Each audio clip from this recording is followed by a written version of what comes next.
G'day everybody, it's Kim here from Kim's Homestead in January the 1st, 2024. My goodness, where has the past 12 months gone? It's been a very busy year here at the homestead, and I'm sure it's been busy for a lot of you too. I had a fabulous Christmas, thank you very much.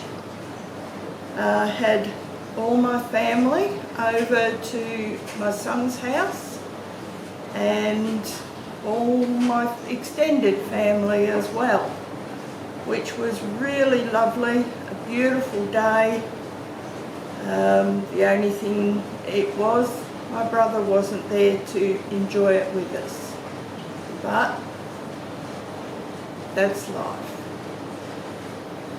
So what I'm going to do is put together just some snippets of the past 12 months of what was happening here on the homestead, and I hope you enjoy it.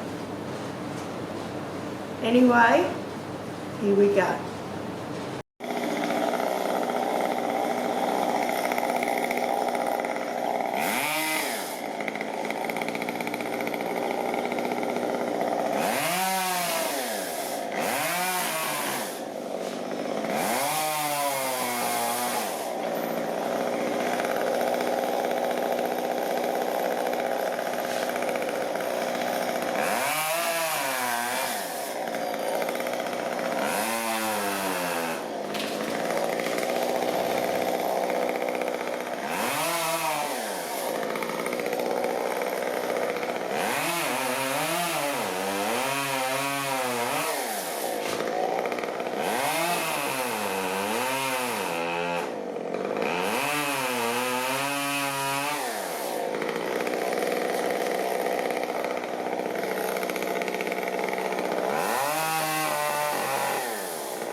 Right, so how do we know it's cooked?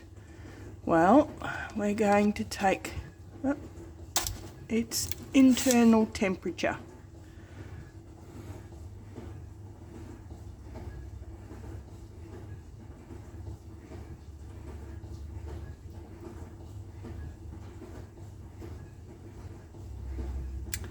(95°).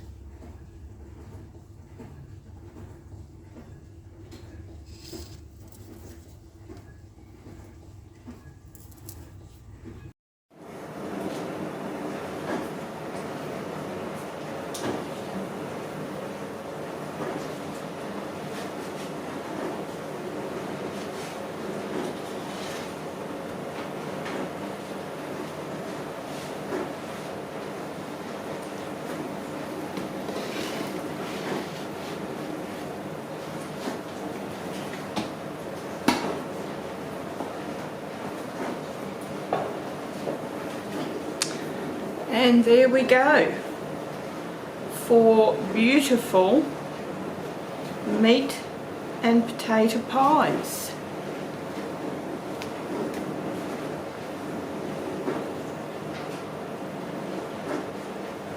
They look delicious, don't they?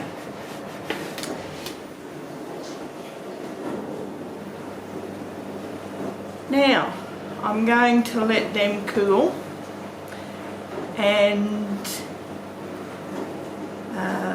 I think I'll be probably having one for tea tonight. So I will cut it open when I have tea tonight so you can see what it's like. Now, with the leftover pastry, don't throw it away, because I'm going to put this back in the freezer, and when I want to make a pie for anything, I've got enough pastry here for a pie casing. So next time I want to make an apple pie or a quiche or anything like that, I've already got the pastry. So I'll let these cool, and I'll cook up one for tea tonight, and you can see what it's like on the inside.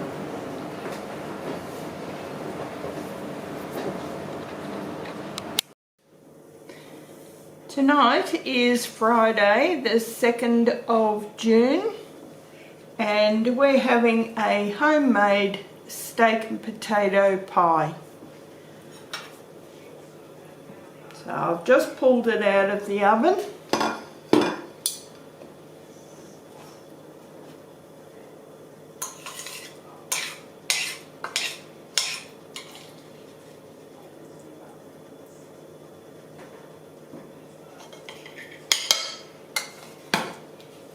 Some mashed potatoes to go with it.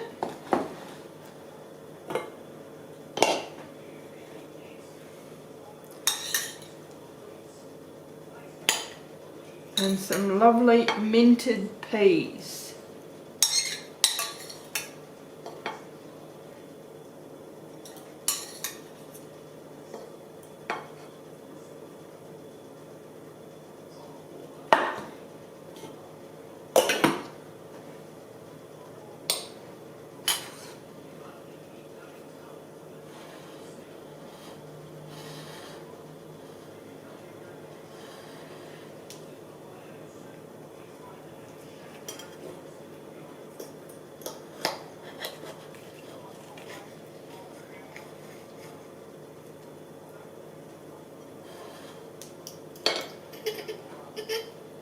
There we go. That is beautiful.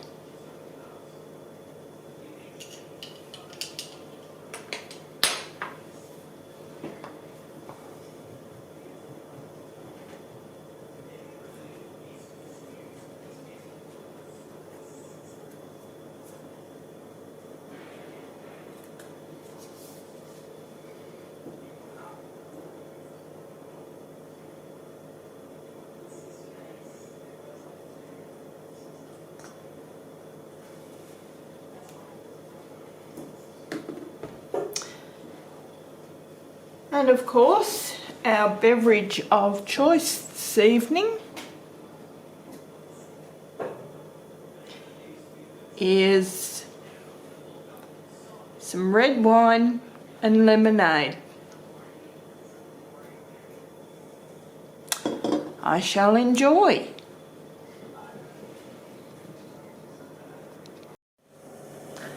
Well, hello everybody, it's Kim from Kim's Homestead here with you again in what seems to be a very sunny Victoria, Australia. How are you? I hope you're doing well. Well, today we're just going to have a bit of a chat about the Pantry Challenge that I'm about to embark. I don't know whether you've seen Jess from Three Rivers Homestead, her Pantry Challenge each year.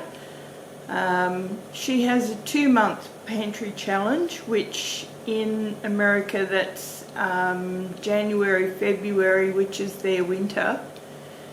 Well, I have it here and mine is actually 3 months for the entire winter period, which is from the 1st of May going right through until the 1st of,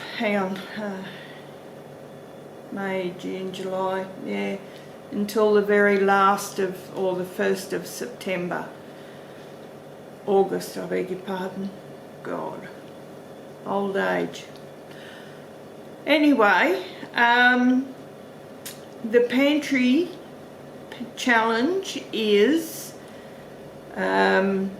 basically you live off what's in your pantry and in your freezers for a set period.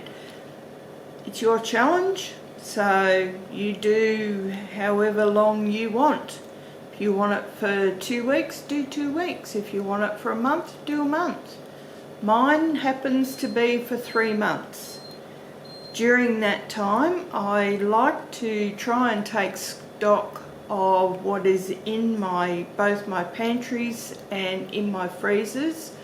I have 2+ pantries. I have 2 main pantries. There's a working pantry in the kitchen, and then there's the large bulk pantry that I have a short distance away.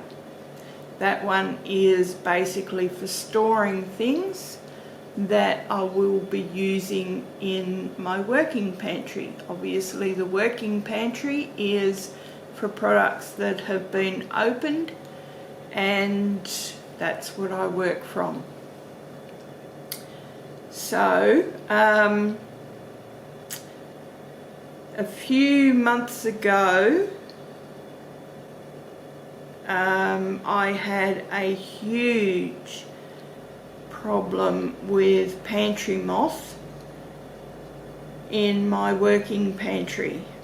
I don't know what they came in, but they absolutely went through my working pantry, and they got into screw top jars, they got into my Tupperware containers that I had food stored in. They got into vacuum sealed bags and jars. I don't know how they did it, but they managed it, the little blighters. So there's an awful lot there that had to be thrown out to my chooks. They were very happy. They got a huge lot of food and were very fat, very content for probably about 6 to 8 weeks. Now 4 times I absolutely pulled every single thing out of that pantry, went through every single jar and container, threw out whatever was contaminated. The jars that the Pantry Moth had managed to actually gain entry to went out. If one could get in, more could get in, and I wasn't about to keep that container or jar. The rest of them I wiped down with hot soapy water, and in case there was any eggs, there was quite often pupae stuck to the sides, so that got washed away as well. The pantry got absolutely scrubbed within an inch of its life, and then I actually sprayed down the whole pantry with crawling insect spray. Now, I know what you say, poisons and everything else. Trust me, I would have done a lot worse if I could. At that particular time I was very ill, and dealing with such a problem was a huge effort. Anyway, I used not only the insect crawling spray, but moth traps, you name it, I used it. And then it was fine for a week or two. The moth traps were collecting all the excess moths that were still flying around. And then I would find another jar with the rotten little blighters in again. So I would pull everything out again and start the whole process again. As I said, 4 times it had to be done. What I found was, I'll see if I've got one, I'll insert a picture here of my pantry when it was put together by the kitchen company. They had a whole lot of little holes drilled into the wood where you could adjust your shelves wherever, however wide and that you wanted. Well, the little darlings had gotten into the holes and they made little homes in the holes, laid eggs and pupae and whatever else, and I had moths continually coming out of these holes, even though I had sprayed the holes. So I got some of that wide webbing tape, I sprayed the holes again, and I taped every single hole, nook, cranny, even where it met the cupboard met the floor. I taped that up as well, and I still have a new moth catcher inside the pantry. I'm still getting moths, but I'm not getting any more pupae in jars of products, touch wood. So yes, huge big problem. So going into this pantry challenge, a lot of my staples were actually destroyed. So my last shopping bill is quite a lot more expensive than what it would normally have been, because a lot of basics that I were using, such as, you know, custard powder, gravy mix, breadcrumbs, stuffed seasoning mix, all my nuts and nut products such as shaved almonds, coconut, all of that, all had to go. Corn flour, that had to go.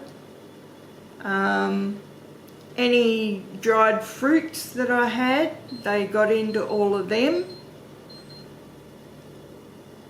So yeah, it was a huge effort. Anyway, so that's why I had to purchase quite a lot on my last shopping spree, more or less, before the Pantry Challenge begins. It's because a lot of the staples that I was using had to be thrown out, and I've had to replace them. I'm actually on a very specific diet at the moment. It's to help reduce inflammation and infections in both my feet and my legs. So because I use a lot of fresh vegetables, and I have actually been very sick in the last 8 months or so, I haven't been able to get out into my garden and plant up with fresh vegetables and have the fresh vegetables coming in like I would normally. And a lot of the dried products that I have had to go out to the chooks. So for this Pantry Challenge, I'm going to be allowing myself an allowance of $50 a fortnight for fresh vegetables, dairy products and cat food, because I don't expect the cats to go on this challenge. They would think their throats were cut. But anyway, so yes, I will be allowing a small allowance for fresh products, dairy and cat food.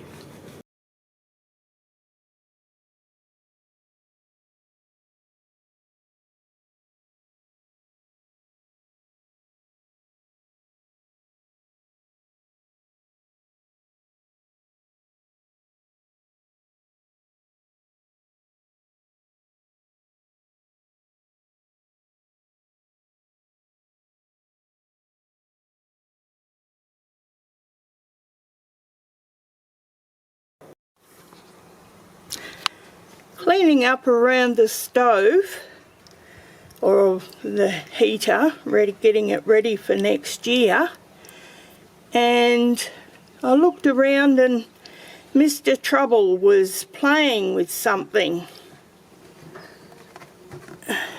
If I can open it.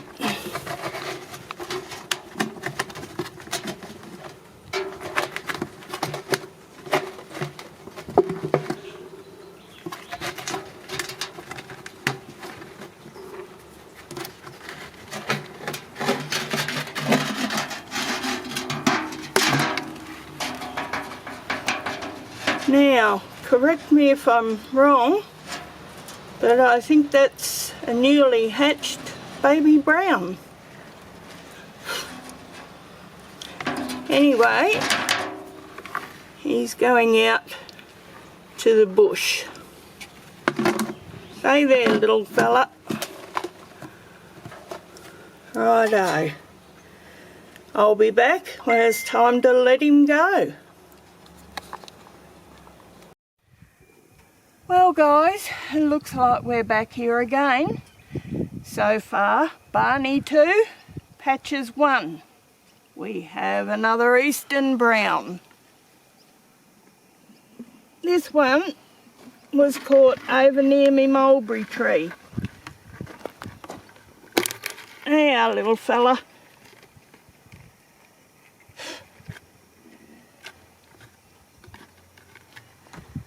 I wonder how many more is hanging around home.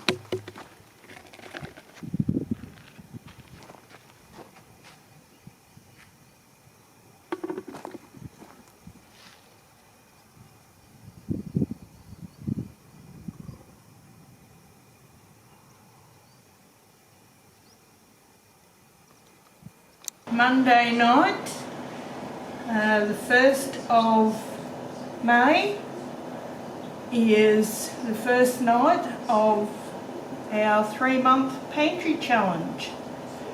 And tonight I have a nice chicken and vegetable stew, which was done in the crock pot and just reheated tonight.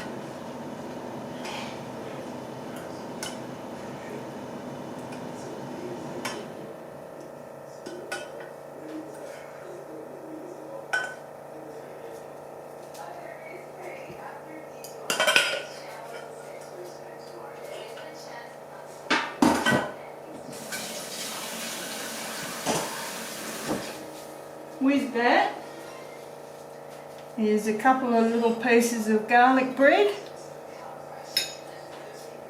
Okay, for tea tonight is just a little loin chop, some mashed butternut pumpkin,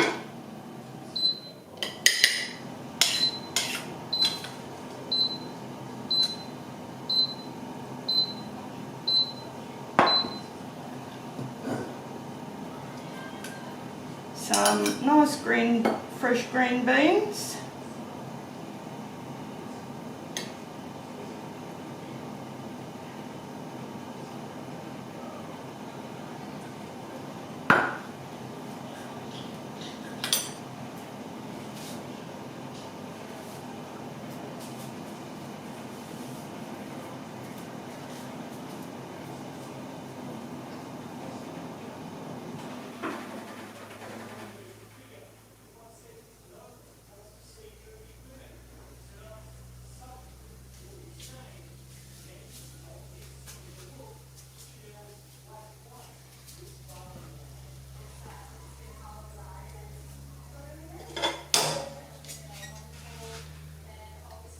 two little pieces of garlic bread,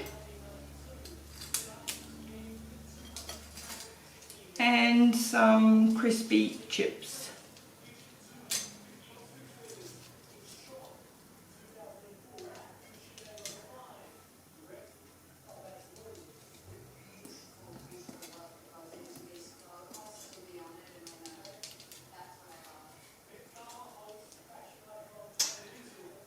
And that is tea for Tuesday, May the 2nd. And here we are for Thursday, the 4th of May. We have boiled potato, corn, beans, chicken and a couple of pieces of garlic bread. Now that may or may not be followed up with the peach cobbler I made last night for dessert. And that's it for tonight. And there we go, Sunday the 7th of May, and the first week of the Pantry Challenge has now finished, and we're finishing it off with a I don't know what it's called, but it's basically just a bit of mince on a stick, some sort of kebab. It's a boiled potato, Brussels sprouts and snow peas and a piece of corn with butter, topped off with the leftover peach cobbler, and I made some nice custard to go with it. And that's it for tonight. Well, that's it for this week anyway. Stay tuned for next week. And here we are for Thursday the 11th of May. We have chow mein tonight, and the recipe will be down in the description. Thank you. And here we are for Sunday night, the 14th of May. We have mashed potatoes, smashed pumpkin, peas and carrots, and a toad in the hole. So you can find that recipe shortly. It will be coming out probably next week. Anyway, that's it for this week, second week of the Pantry Challenge, and I will see you again next week with What's for Tea. Well, here we go everybody. Here's my little surprise to finish off the week with the lovely homemade apple pie. You'll find the recipe and how I do it in the description box. Anyway, let's cut into this little baby.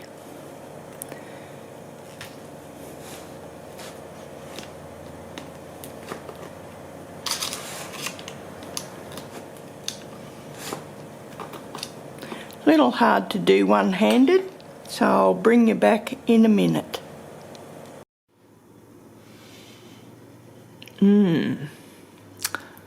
Yummy.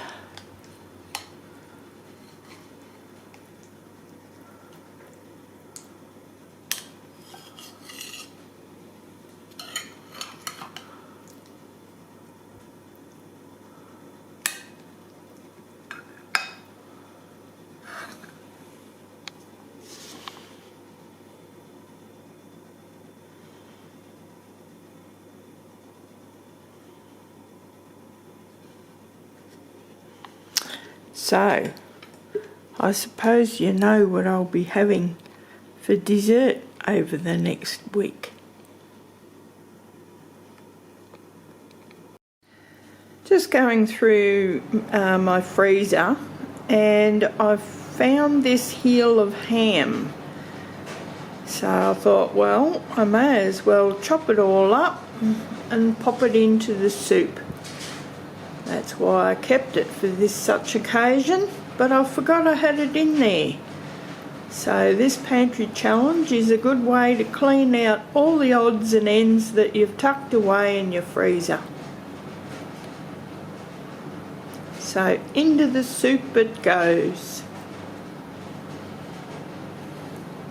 I don't know how much of that you got because my camera went off for some reason. So I will just continue on. So I'm also adding, after a tablespoon and a half of sour cream,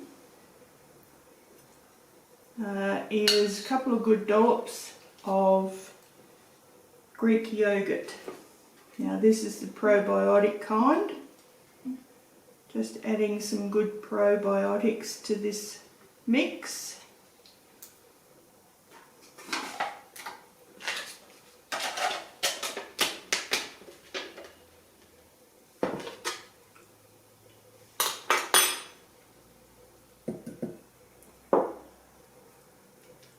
Oh, very nice.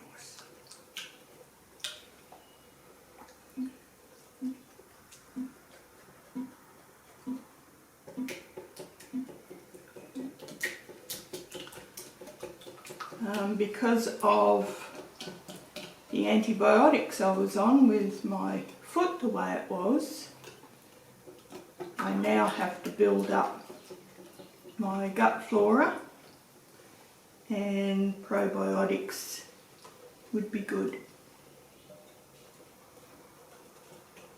Rebuild the flora in the stomach. Okay, let's have a taste.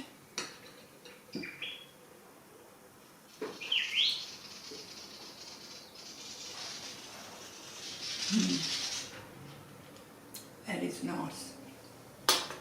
Yum.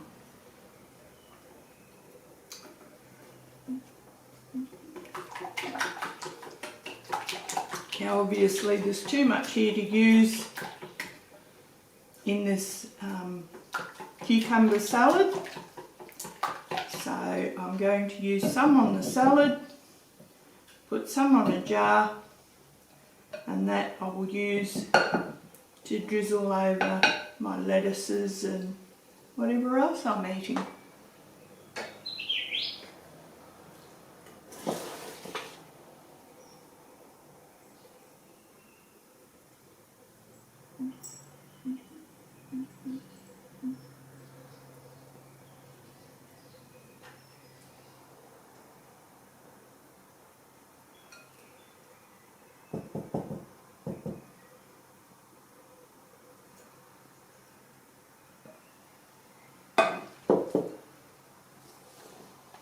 This will sit in the fridge overnight and it will be for tea tomorrow night. I'm not taking this one to the party, this one's for me.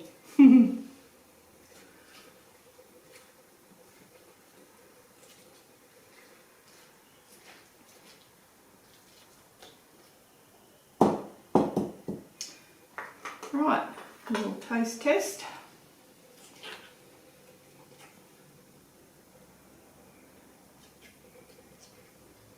Get all of it in there.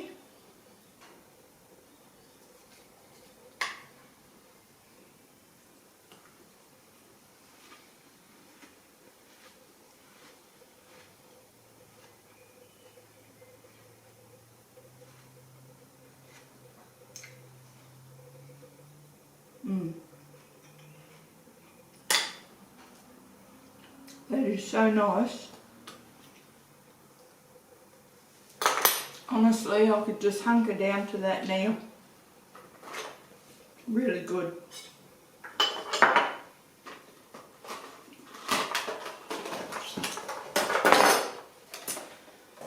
Well, what we have here is our sauerkraut.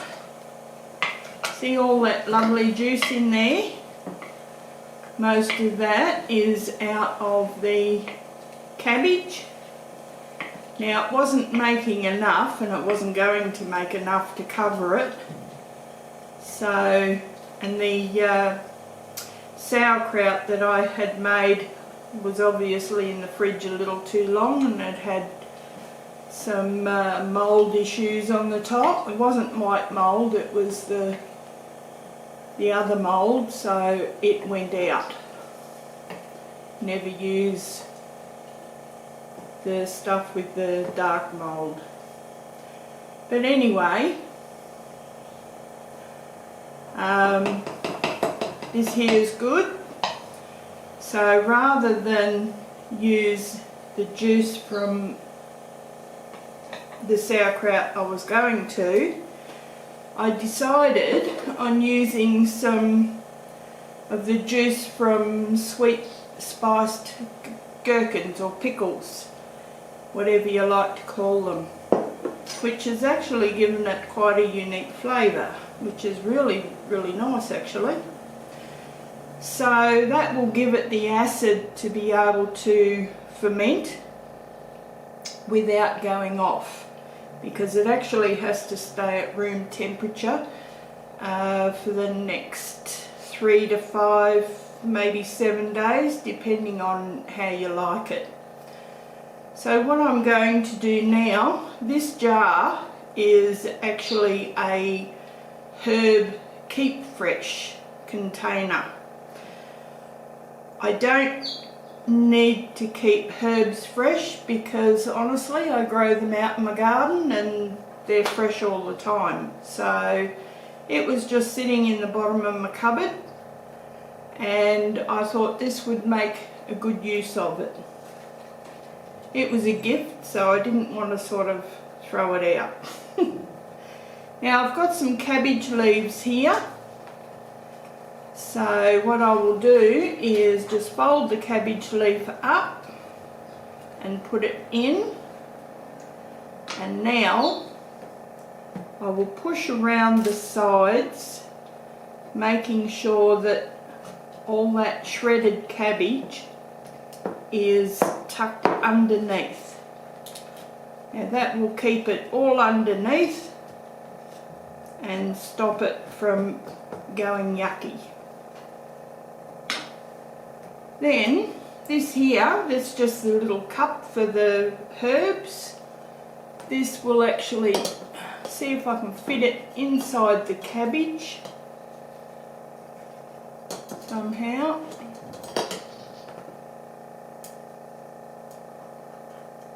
No, it's going to go the other way then. That'll do.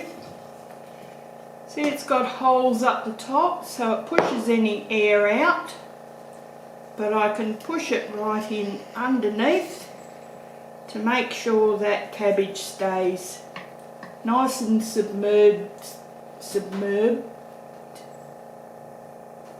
whatever, in that liquid.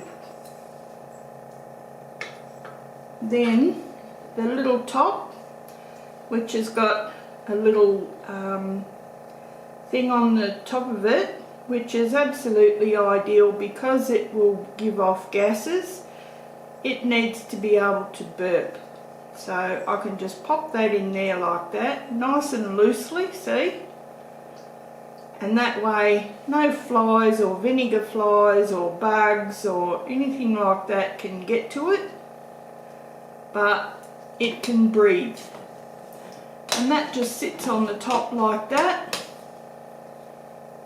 And then I will just put this in a bowl on my bench, somewhere out of the sunlight in a nice dark little spot. I may even put it in my corner pantry there, and I will let this brew for the next 5 to 7 days.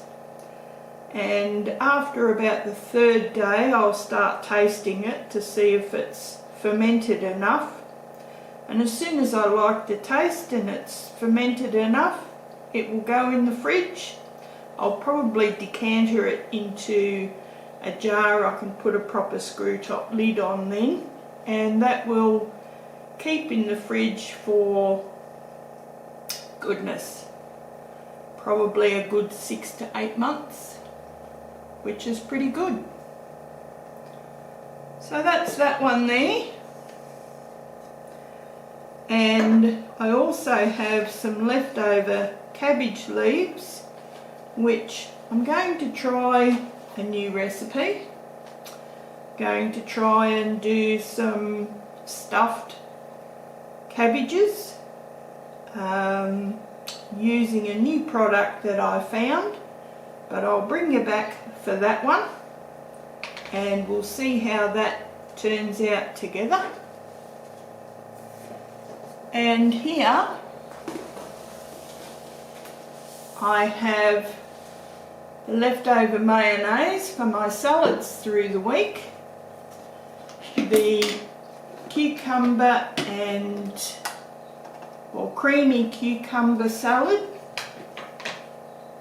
which is really nice with pecans, apple and onion, and the little dots you can see I've just sprinkled over some chia seeds just for a little bit of extra health, nutrition and gut health. And also our beautiful coleslaw, which quite frankly I could take a spoonful to now and start hoeing in, but I'm not going to. That is to go to the party tonight. Whatever's left over, if there's any, I'll bring back home, and that will also be for my salads through the week. But otherwise I think I've got enough. So, I hope you've enjoyed this little detour into the kitchen with me, and if you've liked it, please think about liking and maybe subscribing, and that would be really appreciated. It helps my channel out tremendously. Well, that's it for now, and hopefully I will see you very soon. Maybe with some stuffed cabbages. Bye for now.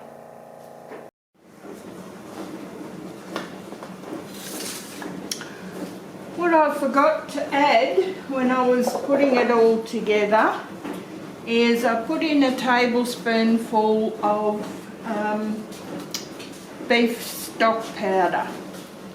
So to mix it, you just go from the outside and bring it forward. Outside and bring it forward and push.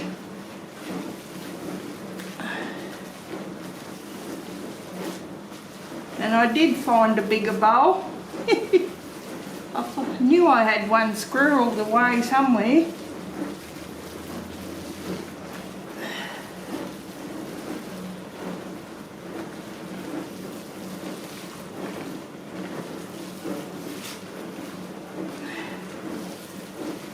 And just turn the bowl as you're going round.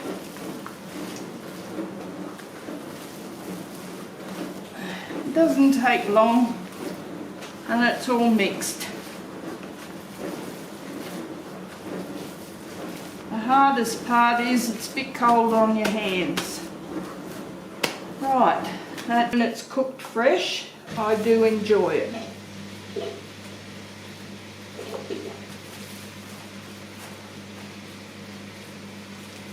But if you don't mind, just cook them, then it's all done. You've only got to pull out each puck as you want it. You're not having any. Hey? It's your tea time, is it? You want some meatloaf? You're not getting this.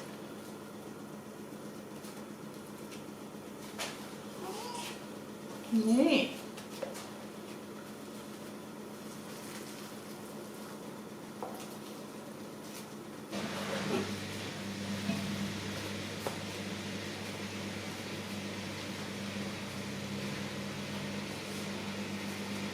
Right, there we go. That is one done. So I'll put that on a biscuit tray and put that in the freezer.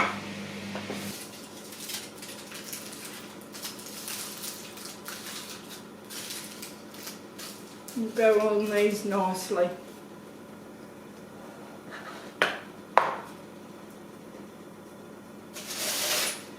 And that Glad wrap.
Right, that will just be labelled before going into the freezer with what it is and what year it is. I don't worry about the day. That's how I make meatloaf that will last probably the next 12 months.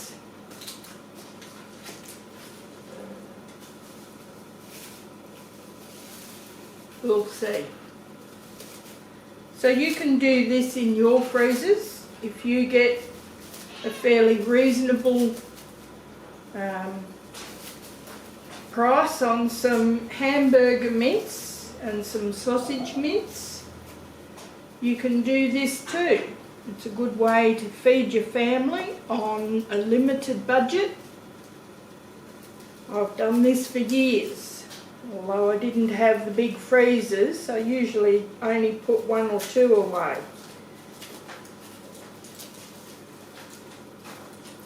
And I find it very, very helpful, especially when you really don't feel like cooking and you're wondering what on earth you're going to make that night.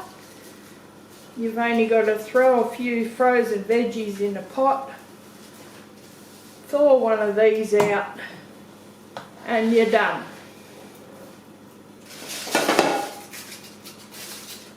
Well, that's it for now, folks. I hope you enjoy of how the pond filter has turned out.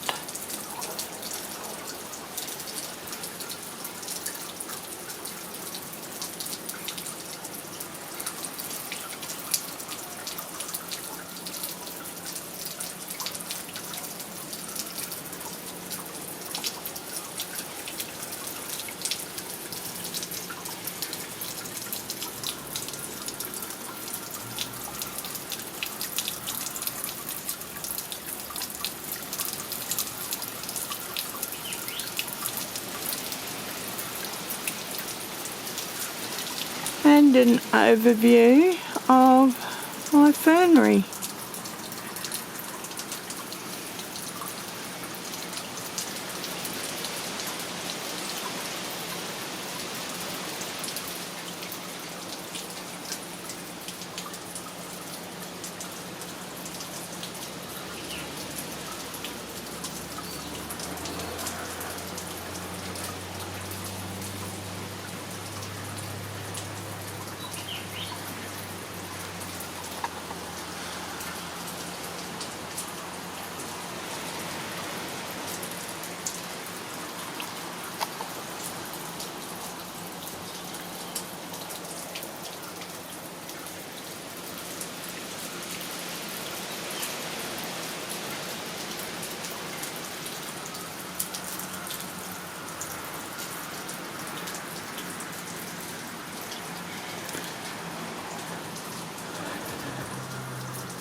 A lot of work to do.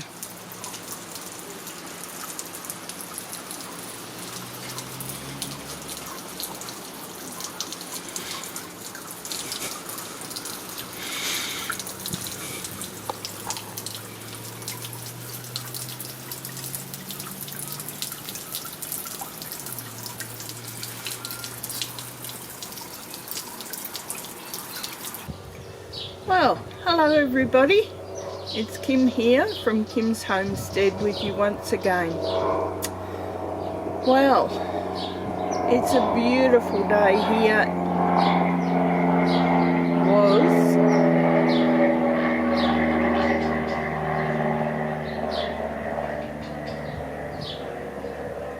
Sorry about that, guys. It's a beautiful, beautiful sunny day here in Victoria, Australia. Well, some good news. The homestead's been sold.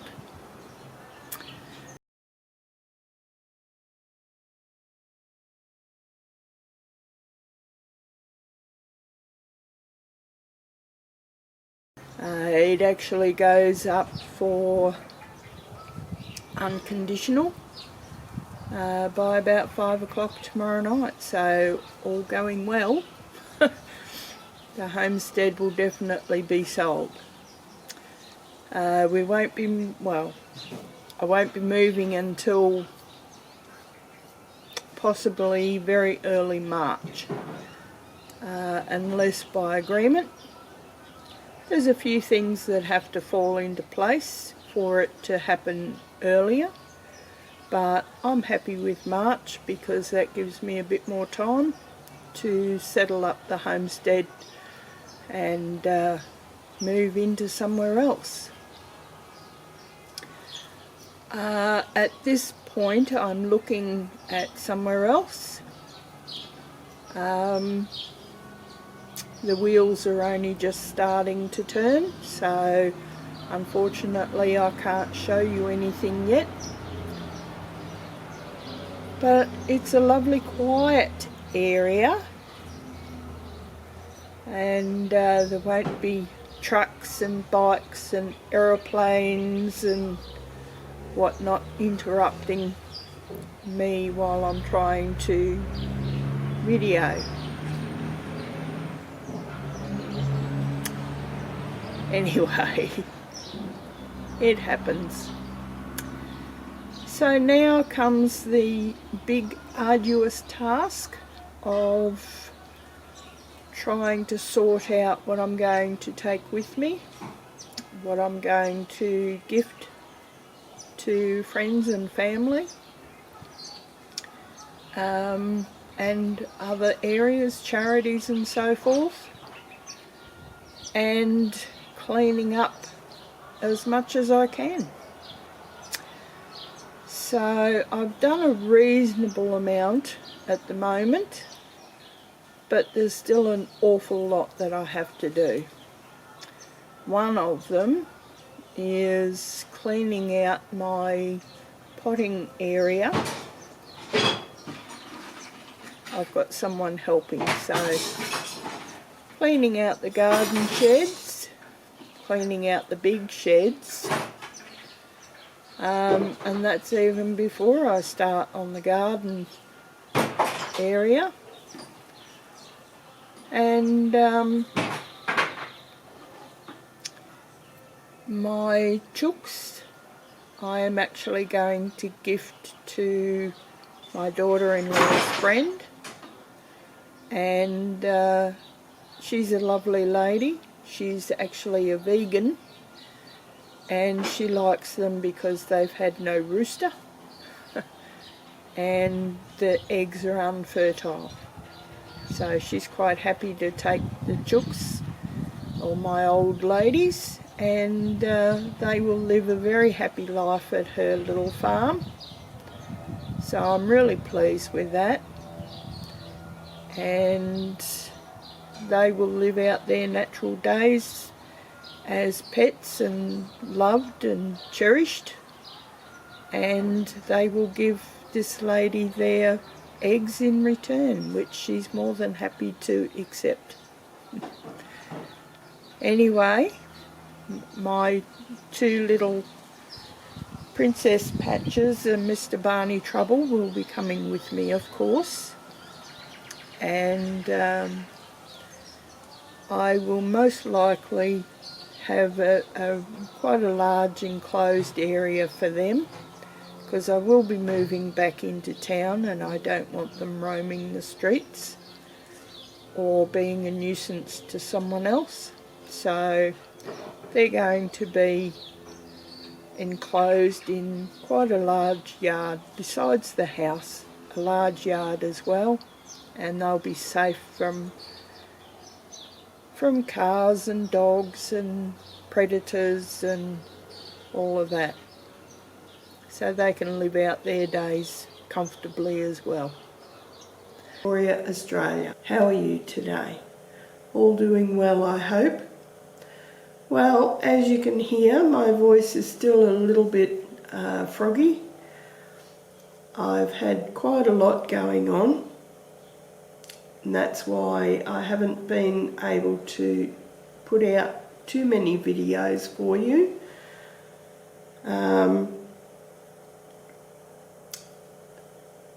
One bit of news is I'm selling up the Old Homestead. So it's probably going to be a little while before I move as yet, but what I'll do is show you some of what I was working with, trying to pack up the Old Homestead, sort through nearly 20 odd years of stuff, getting rid of it all. I did have two quite large garage sales, and which moved a little bit of stuff, and the rest I gave to a lady who runs a local charity, so I gifted her whatever I couldn't sell.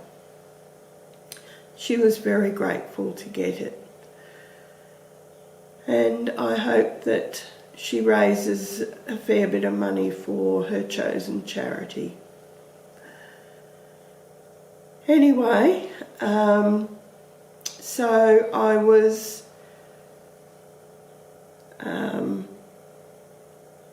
packing and unpacking and pulling out cupboards, and a lot of what you see, the beginnings of the packing, I'd already done quite a fair amount. And what I've done is I've hired a space, and I'll just put everything into there just to try and clean up and declutter a bit, and then hopefully I can start showing the homestead to a new prospective buyer. Hopefully they will like it and buy it. But I'm expecting that it will be on the market for a while, so it would be a nice surprise if it's not. But that's what I'm expecting. It's an unusual place. It's quite a large house, but it does have limited bedrooms, which normally people like 3 or 4 bedrooms, and this doesn't have it. It's also unusual in the fact that I have a food forest in my backyard and quite a lot of wicking beds. I think I've got about 9 or 10 wicking beds, plus other vegetable beds, pumpkin frames and so forth, and so it would appeal to somebody who's in a lifestyle that likes to be as sufficient as possible, or maybe they like preserving and canning as much as I did. Now that I'm getting older and not in the best health anymore, I've had to come to the conclusion that it's time to pack up and move somewhere that's going to be a little bit more manageable.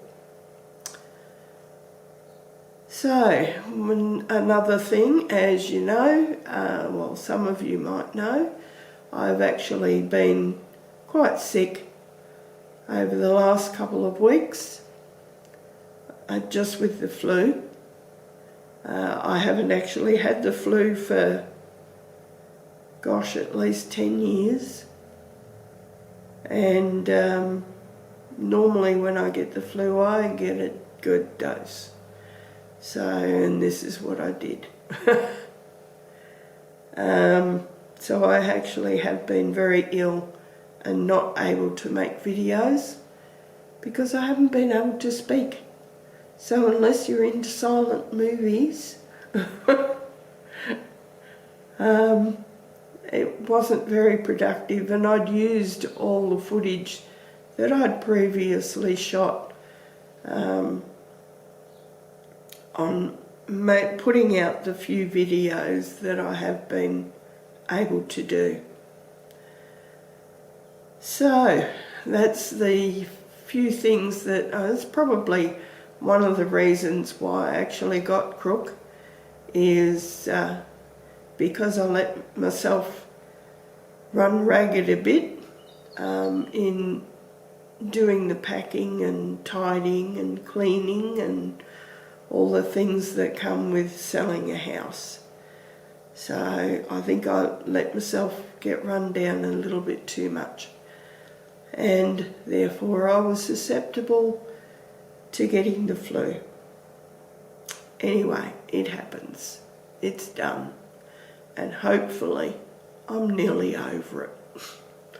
Hopefully I can start putting out some content to you again.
Well, some of those were interesting, weren't they? Some of them look really delicious too, and trust me, they were. Anyway, I hope you enjoyed these little suggestions on what you can just pop into your freezer and pull out at a moment's notice, whether it be for breakfast on the go or lunch. So if you've got any suggestions, please feel free to leave me a comment. That would be really appreciated. And here we go, day 2 of cleaning out the pantry. This the top shelves are dedicated to the bulk stuff. Then we've got the top 2 shelves anyway. Then we have the meats, and at the moment we have the broths. Then this will be vegetables. Probably the next 2 shelves will be dedicated to vegetables and tomato products, and then it will be like the ready-made sauces and extras. And over here we're making some progress on making some more shelves out of the wine racks that were there. So there will be 3, well, yeah, 2 or 3. Well, at least 2 new shelves anyway. Maybe 3, we'll see. I might put another one in there.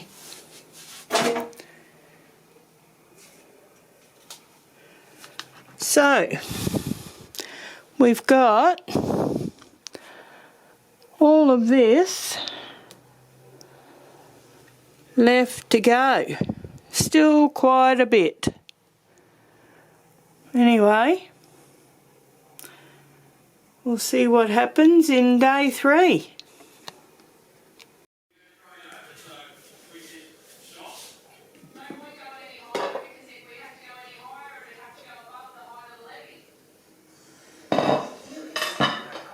Okay, time to dish up.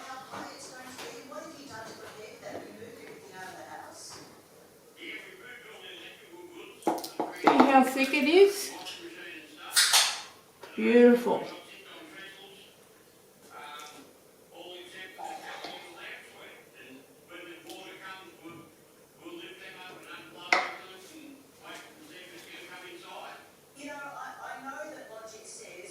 There we go.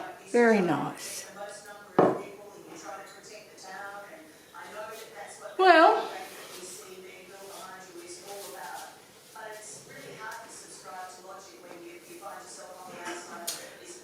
I hope you've enjoyed this little video of putting together a beautiful chicken and ham soup just using the scraps out of your fridge. Now, stay on the line for looking at the baby Willy Wagtails. Well, as you can see from just a few vegetable scraps, a few bread scraps, what I now have is 10 jars of a very rich vegetable broth. Now your broths are probably one of your most important ingredients in your pantry. It adds so much flavour and nutrition to your meals, and you're just getting so much more bang for your buck basically. You can flavour rice, you can flavour mashed potatoes, you can make a quick soup or stew or base for pretty much any meal out of a good stock. Now the stock comes from, as you saw, the scrap vegetables. Normally stuff you would either throw in the bin or in the compost heap or out to the chooks or other animals or whatever. And there's a lot of goodness in those vegetable scraps. So all you have to do is add water, put it to heat, let it boil for probably 4 or 5 hours, or if you have a pressure cooker, then put it in your pressure cooker and put it on for about 1.5 hours in your pressure cooker, and you've got the basis for your stock. Whatever's left over, sometimes you can actually cook it again, such as bone broth. You can cook that 3, 4, 5 times and you can get a good stock out of your bone broth. Obviously the more you cook it, the weaker the solution will be, but you're still going to get quite a usable product by reboiling it a few times. With your vegetable stock, normally I only do it the once, and then I feed the rest to the chooks, so that they're getting some goodness out of it as well. But if you want, you can actually reboil it again and make another batch of vegetable stock.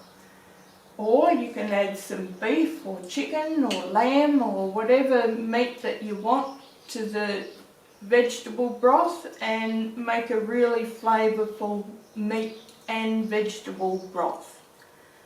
It's up to you what you want to do. Now I had 2 canners full, and because the second load wasn't quite full enough, I don't like to run a canner unless I've got probably a full canner in there. So I just went through my freezer and pulled out a few bits and pieces that I had in there. So I freed up some more space in my freezer, and I now have some more vegetables in jars that I can just put on the shelf, put it away for when I need it. When I want a dump and go meal, it's all done.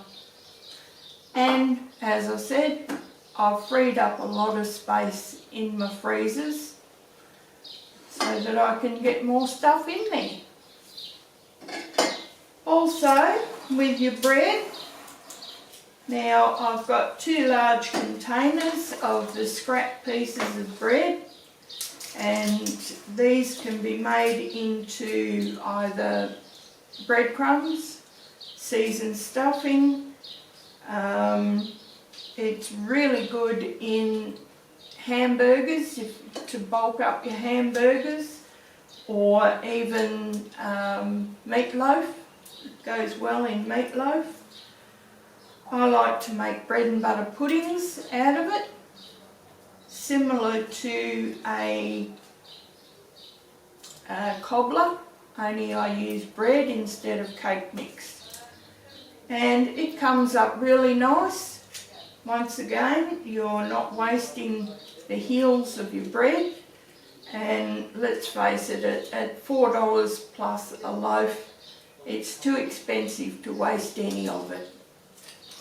So, and just a few things like this, you can bulk up your pantry and make the food that you've purchased go a lot further to feed your family. Well, I hope you enjoyed the look at the last 12 months, and that's the end of 2023 here on the homestead. So this will be the last year here at this particular homestead, and I'm looking forward to eventually moving into the new homestead, and I'll bring you guys along with me. I plan on doing a tour of this homestead, a last farewell, and then I will do a tour of the new homestead so that you can see where it's beginning. And I hope you join me for those particular videos when I bring them out. Anyway, that's it for me, guys, and I look forward to coming to you throughout 2024.